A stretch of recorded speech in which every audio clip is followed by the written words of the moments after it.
Bonjour et bienvenue, voici notre tour d'horizon économique, géopolitique, sanitaire et boursier et nous sommes le vendredi 17 septembre pour comprendre comment tourne la planète finance en cette journée des 4 sorcières. C'est sur la bourse au quotidien et nulle part ailleurs.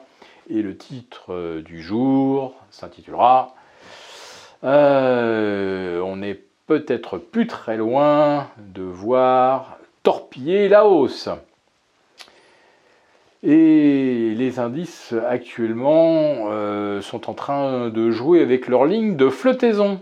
Le CAC 40 revenu sur les 6006, le S&P 500 qui n'a pas beaucoup de marge de sécurité au-delà des 4350, le Nasdaq qui pourrait retomber sous les 15 000, qui a fini à 15 100 hier, donc il s'en est plutôt bien sorti, mais on voit quand même depuis une dizaine de séances que Wall Street n'y arrive plus, que la longue série de records du 17 juin au 9 septembre, cette série est maintenant interrompue. Alors le 9 septembre, c'était le Nasdaq qui inscrivait son dernier record absolu à 15 400 points.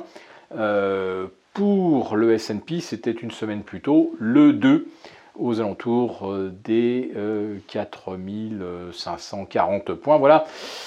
On commence un petit peu à manquer d'oxygène. Et en plus de ça, les banques centrales pourraient justement annoncer qu'elles referment le robinet d'oxygène en réduisant le quantitative easing pour la BCE et, pardon, le quantitative easing pour la Fed et le PEPP pour la BCE. Et bien sûr, il y a toujours la composante inflation qui peut perturber à tout moment les marchés obligataires. Alors on s'est un petit peu rassuré cette semaine avec des prêts à la consommation un petit peu en deçà des attentes. On est revenu de 5,4 à 5,3, la belle affaire. En ce qui concerne les prix à l'import, on était un petit peu en dessous des attentes. En ce qui concerne les prix à l'export, excusez-moi, mais on a quand même vu 16,8% de hausse sur 12 mois.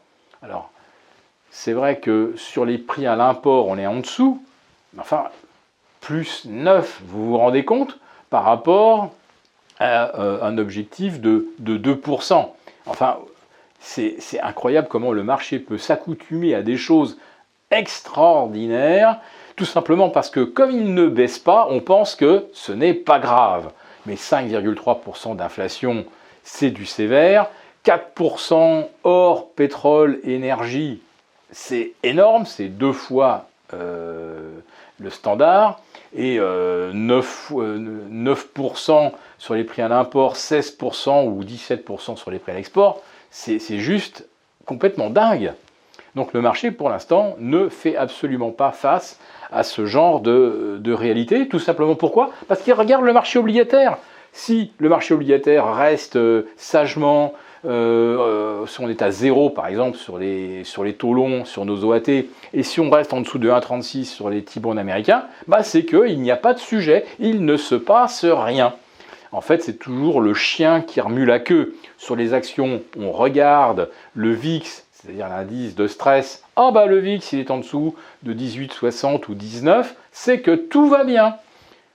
Ce qui est incroyable, c'est que c'est toujours le dérivé qui donne aujourd'hui la tendance, alors qu'il n'y a aucune correction, il n'y a aucune connexion avec le réel. Donc ce réel, on risque de se le reprendre dans les dents assez rapidement. Et je vous ferai observer cette semaine qu'on observe une nouvelle accélération à la hausse du pétrole. On est repassé au-delà de 73-70 sur le WTI, on flirte avec les 75 sur le Brent. Et quand vous regardez le CRB, le baromètre des matières premières, il est à 18, il est au plus haut depuis 4 ans. Il a franchi les 17-25. Résistance moyen-long terme. Donc, les matières premières, elles sont sur une trajectoire ascendante et elles ne sont pas du tout en train de s'assagir. C'est même tout le contraire. Mais comme pour l'instant on juge tout par rapport au niveau du 10 ans américain, du 10 ans allemand qui est à moins 0,33, on se dit il n'y a aucun problème. Eh bien, à force de ne pas voir les problèmes, on risque de se retrouver dans les problèmes jusqu'au cou. Voilà.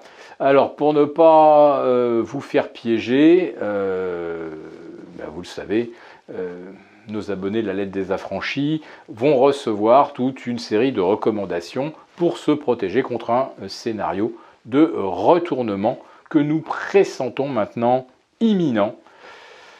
À force de ne pas vouloir croire que ça peut baisser, je pense qu'il y en a qui vont être douchés.